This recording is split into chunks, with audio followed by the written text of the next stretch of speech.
thank you for joining us. We got your back here. So Ben's kind of the fall guy. Anyway, thank you for joining us today.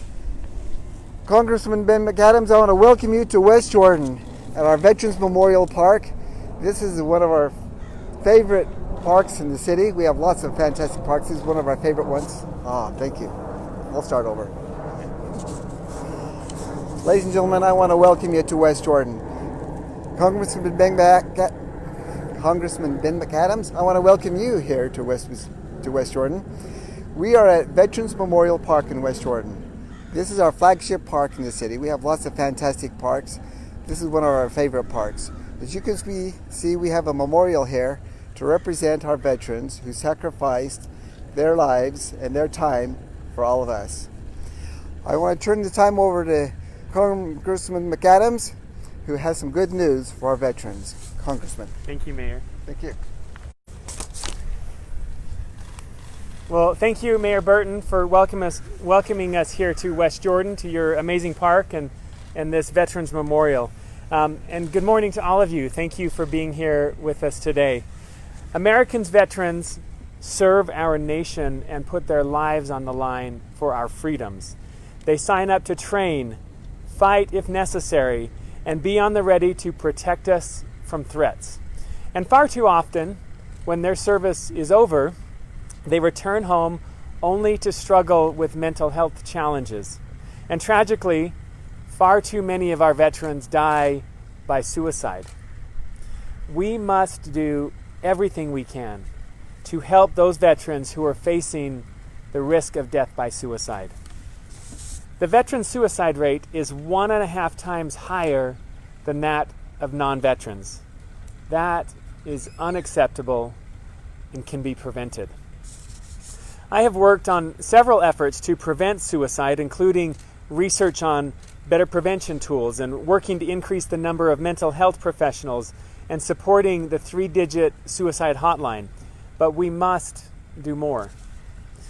As I have listened to doctors and suicide researchers, I have been told about a possible connection between high altitude and an increased rate of suicide. In Utah, as we all know, we live with amazing access to beautiful mountains and live at higher elevations than many other parts of the country. This is why, for Utah veterans in particular, it's important to dive in and study this possible connection. My bill, the VA High Altitude Suicide Act, does exactly that.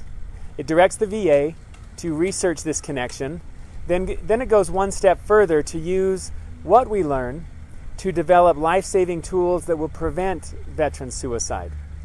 This bill is about enacting proven treatment methods that respond to the risks facing veterans who are living at high altitudes. My legislation, which passed as part of a package of veterans' mental health bills and has now passed the Senate and the House, is expected to be signed by the President as early as this week. Today, we will hear from folks who know this issue from different points of view. So first, we're going to hear from Doctors Perry Renshaw and Deborah Jurgenlin-Todd. Both are local experts who study the cause of suicidal thoughts, the factors affecting the risk of dying by suicide, and effective prevention and intervention methods that will save lives. And Dr. Renshaw is the first researcher to recognize an association between high altitude and the risk of suicide.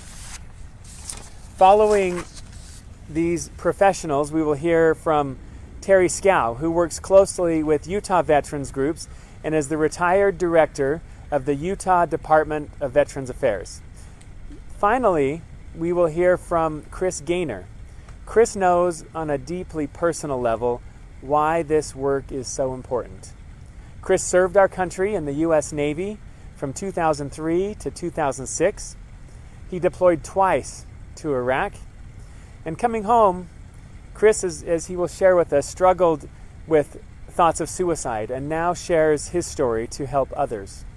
Although his military service has concluded, Chris continues to serve our nation, supporting our service members and our veterans. So thank you, Chris. for your service and for being here today to share your story. I also want to once again thank West Jordan Mayor Burton for joining us here today at this beautiful monument on a beautiful fall day here in Veterans Memorial Park. This is a beautiful, peaceful space to honor our nation's veterans. So with that, let's turn to Dr. Renshaw. Good morning. Certainly a beautiful place and a beautiful day to be here. Our topic is suicide, not necessarily an upbeat phenomenon to think about, but as the Congressman said, we think we're making some important progress. For 50 years, it's been known that there's a suicide belt around the United States, and it goes right along the Rocky Mountains. If you live in or at elevated altitude, you will have an increased rate of suicide, and in fact, probably a markedly increased rate of suicide, because the higher you go, the more suicide there is. Relative to this being a talk about veterans and suicide, I'm saddened to have to tell you that this effect of altitude on suicide is much stronger in the veteran population than in the civilian population. And the purpose of Congressman McAdams' bill, as we understand it, is to allow us to do more research to try and better understand this potentially important cause of suicide amongst veterans. And for that, we're very grateful to have the opportunity to speak to you here today.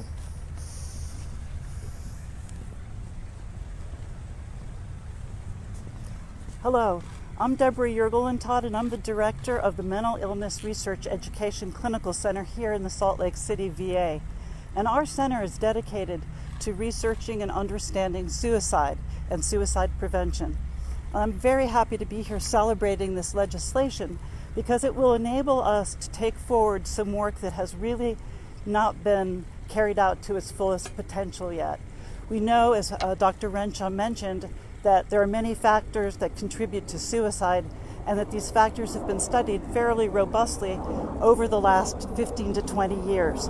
However, the neurobiological or brain-based changes in suicide have not had adequate investigation.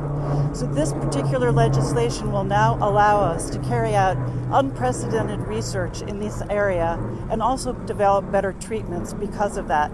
So I really celebrate this day, and again, thank you to all of our veterans who have contributed so heavily for our country.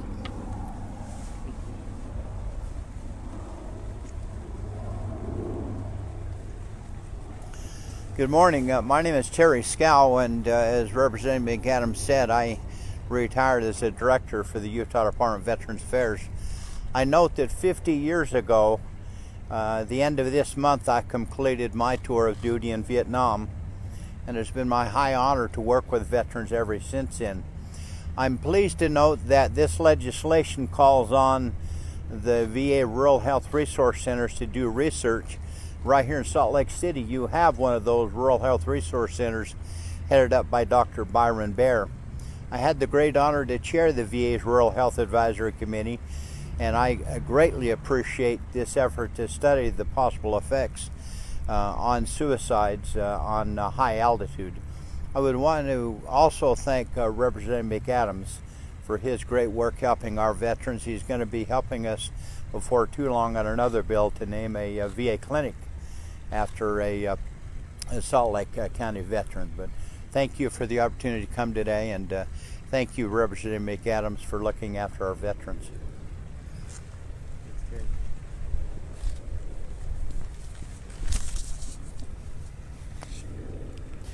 Thank you, Representative McAdams, for having me come and share my story with you and the public. On paper, you guys would see that I'm not who you would think would have suicidal thoughts or attempts. On paper, you see a veteran that's excelled in post-military, 2 bachelor's degrees, and finishing up my 2nd master's degree, an EMBA from the University of Utah here in Salt Lake City. I've been working as a CFO and COO during the pandemic crisis here in Salt Lake. I've been able to travel the world, and I was able to meet my wife in South Africa, and I even got married to her in South Africa as well. But what people don't see is that I have 2 deployments under my belt to Iraq. During my 2nd deployment, in 7 months, I treated 1,200 trauma patients and was a part of over 450 operating cases. As an anesthesia tech on that deployment, I had service members die on my operating table from injuries in combat. Coming home, I had survivor's guilt. I was trying to figure out, why do I deserve to live when these service members died fighting for their country? I struggled. And on May 4th, 2006, just 2 months after returning home from my second deployment, I wanted to commit suicide because I was undeserving of life. I got help and was medically discharged in October of 2006 from active duty. While the day-to-day military life was over, the suicidal thoughts remained. And in 2012, I was selected by President Bush to go riding with him on his annual Warrior 100K. Sounds like a great honor, but what people didn't see is that a week prior to that, I had a gun in my hand, ready to commit suicide. I moved to Utah a little over 2 years ago, and in 2018, after I completed my first master's degree, I had to go up to the Salt Lake City VA and check myself in because I wanted to kill myself. I didn't understand why I deserved to live. The VA and other nonprofits are providing veterans with resources and support.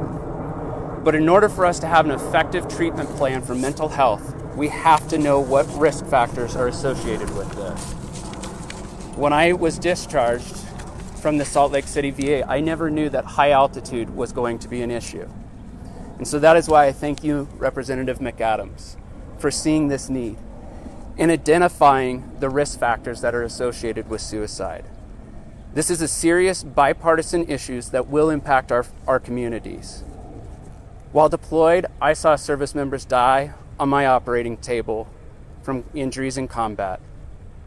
And since returning from my second deployment, I have lost more friends and service members due to suicide than I ever did in those 2 deployments combined. We are more at risk of dying here from suicide than I would have been deployed.